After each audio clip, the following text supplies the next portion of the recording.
तैयार रहिए। सम्राट चौधरी पर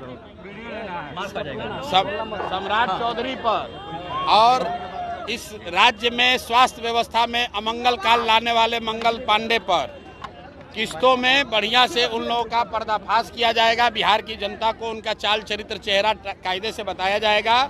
कल सम्राट चौधरी जी ने एक इंटरव्यू में बताया कि प्रशांत किशोर तो हमारे भाई हैं, तो हम आपको आपके माध्यम से बताना चाहते हैं कि प्रशांत किशोर भाई भतीजावाद नहीं करते हैं। बिहार की राजनीति में जनसुराज पार्टी एक नए विकल्प के साथ उभर रही है। देखिए, बिहार में विधानसभा चुनाव होने हैं, ऐसे में जनसुराज के सूत्रधार प्रशांत किशोर दमखम के साथ चुनावी मैदान में है और बिहार की राजनीति में जनसुराज को एक तीसरे फ्रंट के रूप में देखा भी जा रहा है। जम करके बिहार में सियासत हो रही है और प्रशांत किशोर एक तरफ महागठबंधन के नेताओं पे कटाक्ष कर रहे हैं, तो दूसरी तरफ सम्राट चौधरी और दिलीप जायसवाल भी निशाने पे हैं। देखिए, अब सम्राट चौधरी और प्रशांत किशोर आमने सामने आ गए हैं, इस पे चर्चा करेंगे। लेकिन उससे पहले इस बात को समझिए कि बिहार की राजनीति में जो तीसरे फ्रंट या फिर एक नए विकल्प की ओर जनसुराज आगे बढ़ा है, उसकी तुलना आंध्र प्रदेश के पूर्व मुख्यमंत्री YS जगनमोहन रेड्डी से की जा रही है, जिन्होंने अकेले अपने दम पर आंध्र प्रदेश में चंद्रबाबू नायडू को पानी पिला दिया था। बाद में YSR कांग्रेस के सर्वसर्वा जगन सियासत में एक ताकतवर शख्सियत बन गए। दोनों नेताओं की राजनीतिक शैली समान देखी जा रही है, एक तरह की राजनीतिक शैली यहां पे देखने को मिल रही है। इसी आधार पे ये माना जा रहा है कि जिस तरह से आंध्र प्रदेश में जगनमोहन रेड्डी ने अपना प्रभुत्व स्थापित किया, अपनी एक पहचान को उन्होंने वहां पे बनाया, उसी राह पे प्रशांत किशोर बिहार की राजनीति में चल रहे हैं। और देखिए, जनसुराज निश्चित रूप से एक बदलाव और एक क्रांति की दिशा में आगे बढ़ रही है। यही वजह है कि लगातार सुर्खियों में अब प्रशांत किशोर, देखिए, अब सम्राट चौधरी से भी आमना सामने का यहाँ पे जोरदार मुकाबला हो रहा है।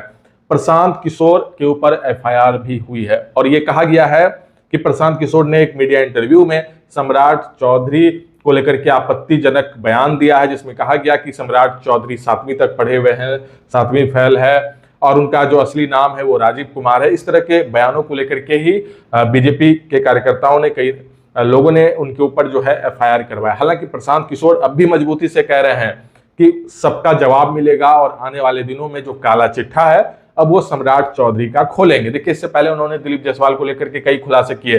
सीमांचल में माइनॉरिटी कॉलेज में किस तरह से दिलीप जायसवाल की भूमिका थी, उसको लेकर के भी सवाल उठाया और अब सम्राट चौधरी की पोल खोलने के लिए तैयार है प्रशांत किशोर। वहीं दूसरी तरफ सम्राट चौधरी एक इंटरव्यू में कह रहे थे प्रशांत किशोर उनका भाई है। इस पे भी प्रशांत किशोर ने पलटवार किया। प्रशांत किशोर ने कहा कि हम भाई और भतीजावाद की राजनीति नहीं करते हैं, भाई हैं, जो भी हैं ठीक है, लेकिन जो गलत हुआ है और जो खुलासा है वो आने वाले दिनों में वो मीडिया के सामने रखेंगे। तो बिहार की राजनीति में इस वक्त प्रशांत किशोर धमाल मचाए हुए हैं, जम करके अलग अलग राजनेताओं की पोल खोल रहे हैं, काला चिट्ठा खोल रहे हैं और बिहार की राजनीति का सियासी पारा चढ़ाए हुए हैं। आपकी क्या राय है, आप इस वीडियो के कमेंट सेक्शन में लिख सकते हैं। मेरा नाम है शुभम और आप देख रहे हैं बिहार मिरर। सम्राट चौधरी पर और इस राज्य में स्वास्थ्य व्यवस्था में अमंगल काल लाने वाले मंगल पांडे पर किस्तों में बढ़िया से उन लोगों का पर्दाफाश किया जाएगा। बिहार की जनता को उनका चाल चरित्र चेहरा कायदे से बताया जाएगा। कल सम्राट चौधरी जी ने एक इंटरव्यू में बताया कि प्रशांत किशोर तो हमारे भाई हैं, तो हम आपको आपके माध्यम से बताना चाहते हैं कि प्रशांत किशोर भाई भतीजावाद नहीं करते हैं। आप हमारे अगर भाई हैं वो ठीक है, भाई भी है तो भी अगर आपने जो गलती किया है वो छुपने वाला नहीं है, वो प्रेस के सामने रखा ही जाएगा।